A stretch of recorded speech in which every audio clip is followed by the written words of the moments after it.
అహల్యని గౌతమ్ బెడ్రూమ్లోకి తీసుకొచ్చి బెడ్ పైన కూర్చోబెడతాడు. చేతికి టిఫిన్ అందిస్తూ తినండి అంటుంటాడు గౌతమ్. ఈరోజు వినాయక చవితి అండి, ఉపవాసం ఉండాలి అంటూ ఉంటుంది అహల్య.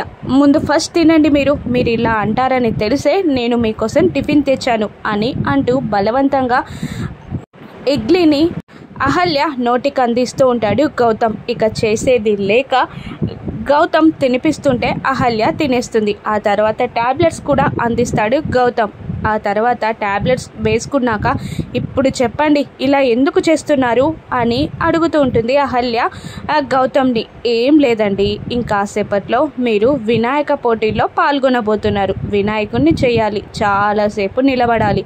అందుకని మీకు నీరసం వచ్చి కళ్ళు తిరిగి పడిపోకూడదని ఇలా టిఫిన్ పెట్టి టాబ్లెట్స్ ఇచ్చానంతే అంటాడు గౌతమ్. ఇక అందరూ కలిసి పెరట్లోకి వెళ్తారు. రండి రండి ఇలా చూడండి అంటూ కార్తిక్ అందరికీ అక్కడ ఉన్నది చూపిస్తూ ఉంటాడు. అక్కడ రాత్రి బంగారాజు తెచ్చిన మట్టంతా నేలపాలైపోతుంది. విగ్రహం చేయడానికి అక్కడ ఏ మట్టి కూడా మిగలదు. అలా మట్టి నేలపాలవ్వడం చూసి గౌతమ్ అహల్య షాక్ అవుతారు.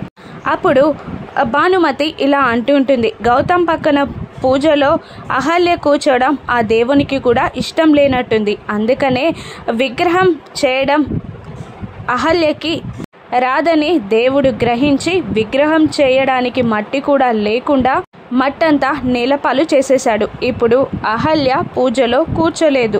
ఇక అతిథియే గౌతమ్ పక్కన పూజలో కూర్చుంటుంది అని భానుమతి అంటూ ఉండగా యామిని నవ్వుతూ ఉంటుంది. గౌతమ్ అహల్యలు ఒకరినొకరు చూసుకుంటారు. ఇప్పుడు ఏం చేసి అహల్య వినాయక విగ్రహం చేస్తుంది? పూజలో గౌతమ్ పక్కన కూర్చునేదెవరు? రాను ఎపిసోడ్స్లో చూద్దాం. Thank you for watching.